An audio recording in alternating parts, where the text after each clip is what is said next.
समर्थन देने की घोषणा की कि चूँकि आडवाणी जी ने झारखंड शब्द को स्वीकार किया है और अलग राज्य बनाने की हम लोग का अनुरोध को स्वीकार किया है। झारखंड के निर्माण में आप कहना चाह रहे हैं कि लाल कृष्ण आडवाणी की भी अहम भूमिका है। एक तो उनकी सरकार में ये राज्य अलग हुआ, दूसरा है कि इस नाम पर भी चर्चा उससे पहले हो गया था और वो वादा भी कर चुके। हाँ, वो ऐतिहासिक घड़ी थी। बार बार प्रस्ताव आया तो मैंने अपने जो साथी नेताओं थे, कमल किशोर भगत जी थे उसमें और सुदेश महतो थे, हम लोगों ने चर्चा की और हम लोगों ने निर्णय लिया कि आडवाणी जी के साथ हम लोग बैठेंगे।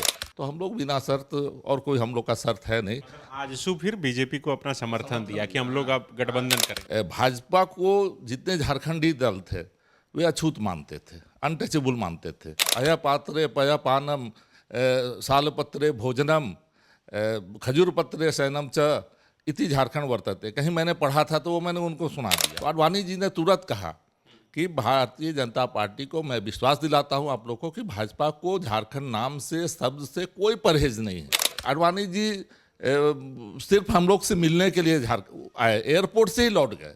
कांग्रेस ने जिस ढंग से बार बार 1963 में जयपाल सिंह मुंडा के साथ उन्होंने समझौता किया, उसके बाद झारखंड नहीं दिया। 1993 में बहुत बड़ा आरोप लगा झारखंड मुक्ति मोर्चा पर कि उसको नरसिंह राव जी की सरकार ने उसको खरीद लिया। तो बोलते थे कि आप लोगों ने तो वही झारखंड मुक्ति मोर्चा वाला रास्ता हो गया, वो कांग्रेस के साथ बिक गया, आप भाजपा के साथ चले। और झारखंड मुक्ति मोर्चा का जो समझौतावादी चरित्र था उसको देखकर भी बार बार लोगों को लगता था कि आजसू अगर भाजपा के साथ गया है तो क्या भाजपा भी कांग्रेस का जो चरित्र है उसको दोहराने का काम करेगी। भाजपा के पूर्व राष्ट्रीय अध्यक्ष और देश के पूर्व उप प्रधानमंत्री लाल कृष्ण आडवाणी को देश का सर्वोच्च नागरिक सम्मान से सम्मानित किया जाएगा। उन्हें भारत रत्न दिया जाएगा। लाल कृष्ण आडवाणी से जुड़ी कई यादें जो है अब निकलकर सामने आने लगी है। झारखंड से भी जुड़ी उनसे कई बातें जो है वो इतिहास के पन्नों में दर्ज है। झारखंड अलग राज्य होना और बनांचल से फिर झारखंड नाम होना, इसमें भी लाल कृष्ण आडवाणी का अहम योगदान है। 13 सितंबर 1999 को लाल कृष्ण आडवाणी जब रांची के एयरपोर्ट पर पहुंचे थे तब झारखंड आंदोलनकारी प्रवीण प्रभाकर से एयरपोर्ट पर ही मुलाकात हुई थी और प्रवीण प्रभाकर ने ही यह प्रस्ताव दिया था कि झारखंड नाम जो है इस राज्य का होना चाहिए, बनांचल नहीं। और उसके बाद वहीं पर आजसू और बीजेपी का गठबंधन हुआ था प्रवीण प्रभाकर के ही प्रयास से। उसके बाद जो लोकसभा का चुनाव हुआ था उसमें भाजपा सबसे अधिक सीट अब तक का 14 में से 13 लोकसभा सीट जीत कर आई थी। हमारे साथ प्रवीण प्रभाकर जी हैं। प्रवीण जी, पहले तो बहुत शुक्रिया बातचीत करने के लिए। तो क्या कुछ यादें, जब ये बात खबरें निकलकर सामने आई कि लाल कृष्ण आडवाणी को भारत रत्न दिया जाएगा, तो आपके दिमाग में सबसे पहली बात क्या आई? मुझे लगा कि आडवाणी जी को जो भारत रत्न दिया जा रहा है ये सबसे अगर उपयुक्त व्यक्ति मैं कहूँगा आज के भारतीय राजनीतिक संदर्भ में और भारतीय राजनीति और खासकर झारखंड के संबंध में कहूँगा तो झारखंड निर्माता के रूप में मैं उन्हें मानता हूँ। उनका प्रयास रहा और मैंने जो उनके साथ जो मुलाकात हुई हमारी और बातचीत हुई, मैं था, सुदेश महतो जी थे, कमल किशोर भगत जी थे और कुछ नेता थे साथ में। तो जो बातचीत हुई तो जब मैंने उन्हें बताया कि आप भाजपा तो पौराणिक नामों को स्वीकार कर रही है और झारखंड पौराणिक नाम है, तो इसको बनांचल करने से जो सेंटिमेंट्स है झारखंडी जनता का वो कहीं ना कहीं उस पर कोई चोट लगती है। तो उन्होंने कहा क्या पौराणिक है? बोले कि पुराने जो ग्रंथ हैं या पुराने जो ऐतिहासिक संदर्भ हैं उनमें झारखंड नाम का उपयोग होता रहा। और मैंने कहीं एक श्लोक पढ़ा था, उस संदर्भ मुझे याद नहीं कि श्लोक कहाँ से था। अया पात्रे पया पानम सालपत्रे भोजनम खजूर पत्रे शयनम च इति झारखंड वर्तते। कहीं मैंने पढ़ा था तो वो मैंने उनको सुना दिया और कहा कि पौराणिक संदर्भ में भी झारखंड का चर्चा आती रही है। तो झारखंड नाम अगर स्वीकार करेंगे तो इससे एक व्यापक संदेश जाएगा, मैसेज जाएगा और कहीं ना कहीं झारखंड की जनता को लगेगा कि वो सही में उनकी इच्छा का, आकांक्षा का सम्मान हुआ है। तो आडवाणी जी ने तुरंत कहा कि भारतीय जनता पार्टी को मैं विश्वास दिलाता हूं आप लोगों को कि भाजपा को झारखंड नाम से, शब्द से कोई परहेज नहीं है। और इस नाम को हम इसके नाम की स्वीकार्यता को हम स्वीकार करते हैं। उन्होंने हम लोगों से बातचीत में कहा, और फिर जब प्रेस कॉन्फ्रेंस में हम लोग बैठे, एयरपोर्ट पर प्रेस कॉन्फ्रेंस भी जी जी जी, वो आडवाणी जी सिर्फ हम लोग से मिलने के लिए आए, एयरपोर्ट से ही लौट गए, वो कहीं और उनको जाना था। तो सरजू राय जी और दीपक प्रकाश जी के प्रयास से, वो बीच में सूत्रधार बने थे, उनके प्रयास से वो लोग कई दिनों से मुझसे बात कर रहे थे, संपर्क कर रहे थे कि आजसू का समर्थन मिल जाए। क्योंकि उस समय तक भाजपा को जितने झारखंडी दल थे वे अछूत मानते थे, अनटचेबल मानते थे, और चूंकि वनांचल की जो बात आती थी तो उससे कहीं ना कहीं जो झारखंडी संगठन थे या उसके समर्थक थे, उनको कहीं ना कहीं ये सही नहीं लगता था। झारखंडी समर्थक लोग हमेशा से शुरू से ही झारखंड का ही नाम चाहते थे, और भाजपा के साथ एक वैचारिक विरोधाभास था।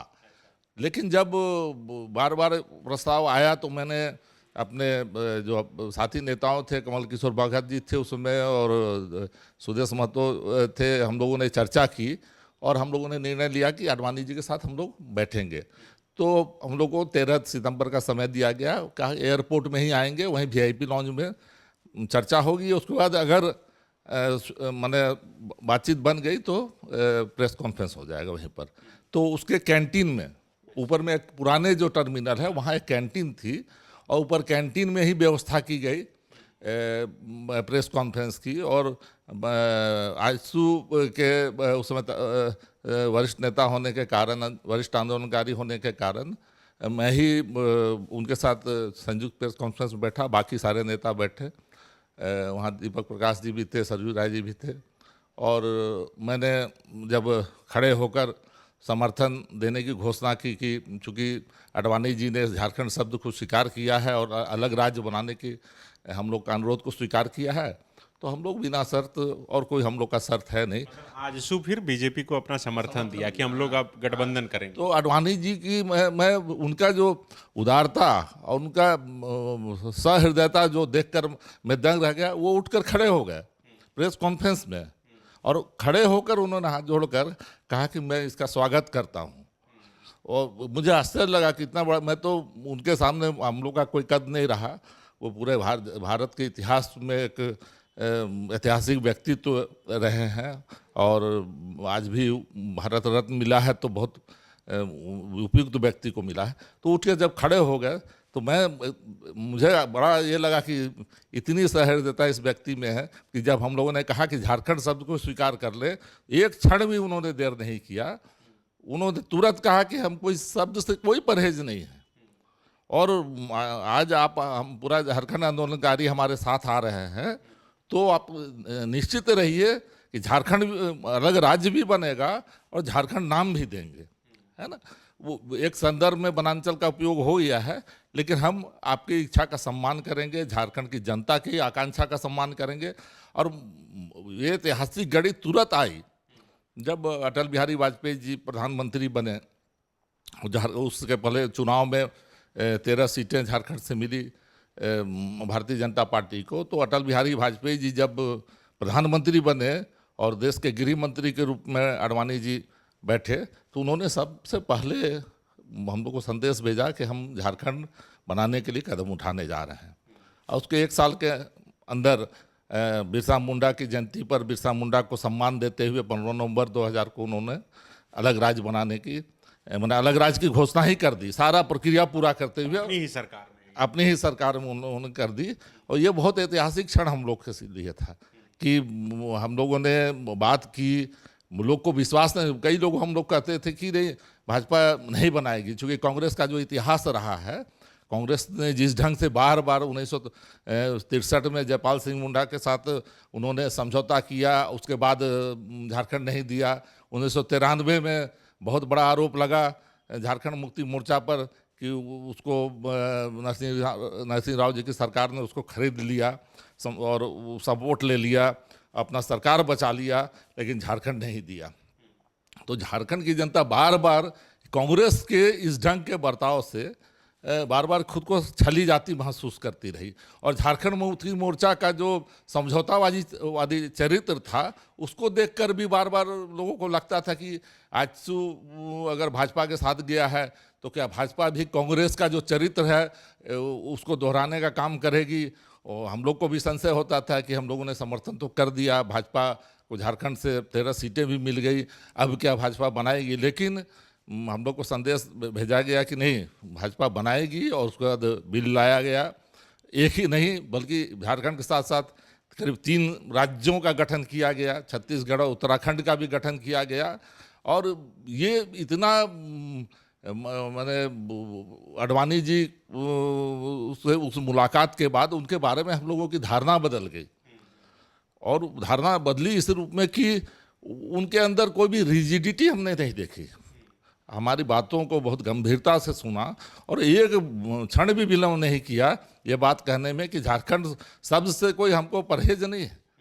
हम इसको इसकी स्वीकार्यता है जो उसको सम्मान करते हैं और करेंगे, झारखंड नाम करेंगे। अलग राज्य होने के बाद फिर कभी मुलाकात हो पाई, आप लोग या धन्यवाद दिए या वो बताए कि नहीं? अलग राज्य बनने के बाद झारखंड में आप जानते हैं कि उस समय जब आजसू ने समर्थन दिया, उसके बाद आजसू लगातार इसमें एनडीए के साथ और भाजपा के साथ झारखंड में सहयोगी के रूप में आज भी है। और मैं जब भाजपा में आ गया उसके बाद, चूँकि उसके बाद आडवाणी जी सक्रिय राजनीति से कहीं ना कहीं दूर हो गए थे, लेकिन एक दिल्ली में राष्ट्रीय बैठक में एक बार बातचीत तो नहीं हो पाई, लेकिन उनके साथ मुलाकात का अवसर मिला था एक बार। तो मतलब ये है कि झारखंड के निर्माण में आप कहना चाह रहे हैं कि लाल कृष्ण आडवाणी की भी अहम भूमिका। एक तो उनकी सरकार में ये राज्य अलग हुआ, दूसरा है कि इस नाम पर भी चर्चा उससे पहले हो गया था और वो वादा भी कर चुके। हाँ, वो ऐतिहासिक घड़ी थी। उसके पहले भाजपा वनांचल नाम पर ही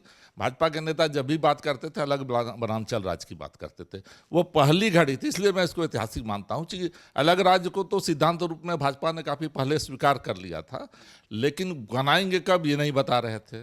दूसरी बात है कि नाम वनांचल रहेगा, इस पर संशय था। उस हम लोग के साथ जो बैठक हुई, उस बैठक हुई, वार्ता हुई, और उसमें मेरे कोई जीत मुझे नहीं लगा। उन्होंने एकदम, उनका दृष्टिकोण एकदम स्पष्ट था कि नहीं, आप समर्थन दे रहे हैं, सहयोग हमारे साथ आ रहे हैं और आपको हमारे पर विश्वास है तो विश्वास रखना चाहिए, हम अलग राज्य बनाएंगे और झारखंड नामकरण करेंगे। उस समय ही हम लोग को विश्वास हो गया था कि नहीं, आडवाणी जी जिस ढंग से बात कर रहे हैं, इतना बड़ा नेता इस ढंग से बात कर रहा है और 1 साल के अंदर बन गया। तो जितने संशय थे, लोग कई जगह जाने पर बोलते थे कि आप लोगों ने तो वही झारखंड मुक्ति मोर्चा वाला रास्ता हो गया, वो कांग्रेस के साथ बिक गया, आप भाजपा के साथ चले गए।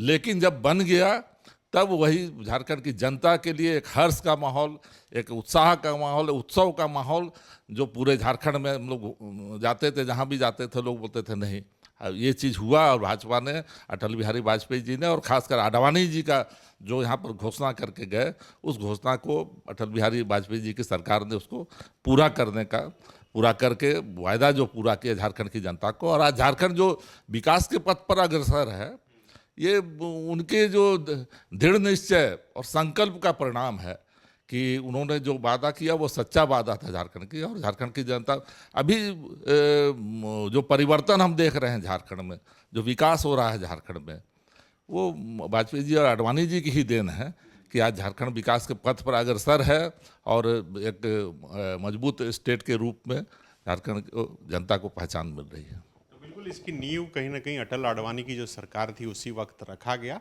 लेकिन जो ये हमारे साथ सुविख्यात झारखंड आंदोलनकारी प्रवीण प्रभाकर हैं, ये आज से 25 साल पहले के उस ऐतिहासिक दिन को याद कर रहे हैं, तब जब लाल कृष्ण आडवाणी के नाम की घोषणा हुई है भारत रत्न मिलने की, कि किस तरह से उन्होंने छोटी सी वार्ता में इस बात को स्वीकार लिया कि झारखंड ही होगा और जल्द ही इस राज्य का अलग गठन होगा।